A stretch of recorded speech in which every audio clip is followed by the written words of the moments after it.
Yeah, the intersection wasn't blocked off. He had a few cones in front of his truck. The lights were blinking. You can see right here behind me, this is how it was left, where that police officer is now guarding off the intersection. The truck just went right by there, ejecting that worker right out of the bucket, and he fell to the ground after that passing box truck hit him. We watched as the 56-year-old driver behind the wheel stayed on scene and was given a breathalyzer test, which he did pass. The driver was interviewed by highway collision detectives, but hasn't been arrested.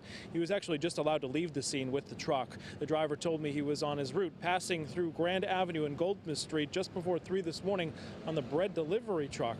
But police say he collided with that 59-year-old worker who was in that bucket, the low cherry picker, and he struck it, ejecting him about 20 feet to the ground below.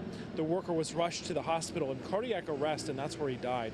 He worked for Weissbach Electricians. It's contracted by the city to repair traffic signals across the 5 boroughs. I happen to speak exclusively to his co-worker here on scene. In the 50s. You know him? Yes, co-worker. What kind of guy is he? Great guy, good work. What do you guys do? Electrician, traffic lights.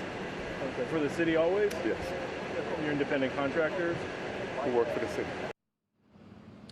And the victim's co-workers are now here on scene again, getting briefed by the collision squad so they can figure out exactly how this happened and if something went wrong, causing him to be up in the air and no other drivers were able to see him. Certainly that is still under investigation as well. The driver works for Bakewell NYC, the delivery truck driver. As I mentioned, he did leave the scene. He's not being charged at this point. Live in Elmhurst, I'm Anthony DiLorenzo, Pix 11 News. All right, Anthony.